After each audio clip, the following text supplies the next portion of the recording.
How many times have we seen them? You know, these tearful parents, like Dina, whose children have been taken. Beth Holloway has to live with her grief. Her daughter Natalie was declared dead about 7 years after she disappeared in Aruba. Other parents cry tears of joy. We've got Elizabeth Smart's mom and dad. They got their daughter back 9 months after she was taken. And look at J.C. Dugard's mother. She had to wait 18 years after her daughter had been snatched on the way to school, just like Summer Thompson. She, though, was held captive all that time, 18 years. Well, I want to introduce you to Donna Green because she's waiting to cry those tears of joy. Her son was taken just days after Donna brought him into this world. That was more than 30 years ago. Now, she has not lost hope that one day she's going to see him again. November 1st, 1978.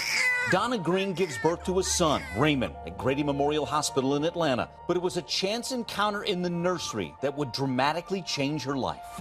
She told me her name was Lisa Morris, and each day she came to the hospital, to my room, and she would say her sister was asleep or something like that, and she just came down and hang out. But who was Lisa Morris? And why did she suddenly want to be Donna's friend? The friendship got even more bizarre when Lisa hid in Donna's hospital room closet. I woke up and she was in my room in the closet, and it had to be about 2 in the morning. And I asked her what was she doing in there, and she told me just to be quiet and go back to sleep. And I told her, I said, well, you better get out of here for somebody to catch you. But as odd as this behavior was, the friendship grew. My aunt dropped me off first, and then when he dropped her off, that's how she found out where I lived at. Another strange twist. A couple of days later, Lisa showed up on Donna's doorstep. I was surprised, but I wasn't like surprised something is wrong. While Lisa was there, Donna left the baby with her brother and went upstairs to take a shower. Thinking Lisa was a friend, her brother fell asleep. When Donna came downstairs, her life changed forever. I didn't see the baby on the sofa, and I woke my brother up. I'm like, where the baby? He was like, oh, the baby started crying. She just picked him up and walked him to the door. Never seen him again. Donna's 5-day-old boy was taken right from her home. Donna ran out of the apartment and frantically looked for her son. And I was asking people to walk by, that they see a lady with a baby, they see a lady with a baby, because I'm frantic then, but nobody saw. All right, we're going to talk more about that in a moment, but I wanted to bring Maureen back because this comes down to instincts. She said, I was in the shower for 2 minutes, and I just had this instinct, and I had to run back downstairs, and in that amount of time, he was gone. What were your instincts when that man put his hand over your mouth? I didn't know how to process them or how to react, but right away I was thinking, I started asking the questions. What do I do? Should I scream? He told me not to scream. He told me, kill me. Should I do that? Should I run? The questions were there, but as Dina said, we want to educate our kids so that they have a plan. They feel like they have a plan and they can react. And they, you know, because you said even when you were in the car and you were pulling out of the parking lot, right? You thought, should I jump out? I'm looking up. There's my mom right up there. What do I do? And I didn't know what to do with those feelings. So, Gary, how do we teach kids that? Because you teach a Rad Kids class, and instincts is a big part of this. You got to tell them to trust their gut. And a great example was Hannah Anderson. You know, she was telling people before she was abducted, this guy's giving me the creeps. He's creepy. Signs were telling her something's not right about this guy. And they need to know, react to the situation. If a guy tells you, hey, don't make any noise, he's giving you a clue. You do need to scream. Tell your kids, scream like your life depends on it, because it does. We think it's a lost puppy trick. That only happens about 15% of the time. 85% of the time, they're grabbing that kid. It's physical force. And I think if you go through a program like Rad Kids where the kids learn how to react like that, it becomes instinctual for them, so they don't have to think about it. They just react because they've done it already. They already know how it works.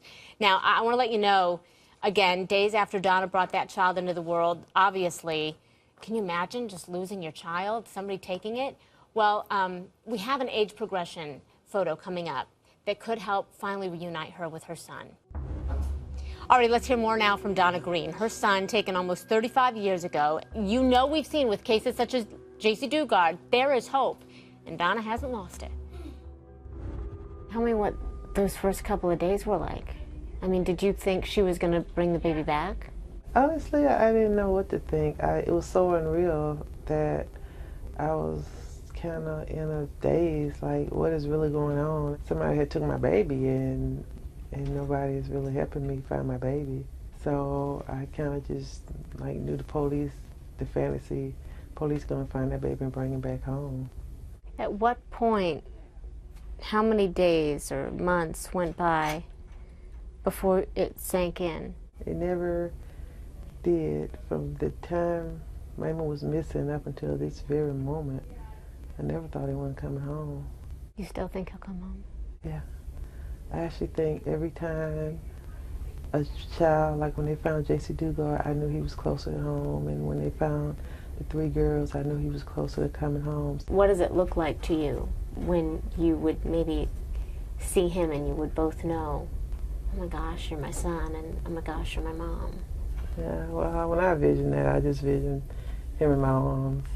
I can't wait to hold him again. Okay, so this was Donna's only picture of Raymond. She got an expert basically to run it through an age progression, hoping maybe Raymond himself would recognize the face. In a minute, we're going to show you what he might look like today. But other age progressions have worked really well, haven't they, Gary? I mean, you've got J.C. Dugard. We're going to show you these. That's her on the far left. You see how she looked when she was taken. The age progression is the middle photo there, and then a photo of J.C. in 2009 is on the far right. So it's pretty accurate, yes? It is. Okay, Stephen Carter was tougher, taken as a baby. What he might have looked like at 26 in the middle. The real deal on the right at 35. And then you know the story, same with Carlina White. You know, the imagined picture of her, the real photograph, and they almost match up. So let's see what Raymond would look like here. This is the age progression of what they believe Raymond to look like now. We asked the National Center for Missing and Exploited Children to post this on their website. They said, yes, thank you so much. So we're hoping that this is going to heat up this cold case and let Donna hold him again. He may even recognize himself for all we know. I know we have a question in the audience. Yeah, David over here has a question. David, what were you going to ask? My question was, let's say you see this guy. What do you say to him? You say, oh, I thought I saw your picture on a milk carton or something? What's the conversation going to be like? You know, I think it's a great place to start and say, you do look like someone that I saw on CNN Headline News, and I would encourage you to tell him, contact the National Center for Missing and Exploited Children. They have great resources to be able to hook him up with the local authorities, perhaps his mom again, hopefully, and they're great people to Frank, be able to you had a work. good question, too. How did they do it, though? It's okay. Here you go. Just how did they do that? Did they take the mom and the dad and just blend the They pictures together? actually take pictures of the mother and the father and of any siblings and what they looked like at that particular age, particularly if it's a boy. I think they take the picture of the father at the age that they believe him to be. And that's how they're able to merge all of that together. And this technology gives parents so much hope now. Oh, my and gosh. that's And it something- works, and we know it works. Yeah. Yeah.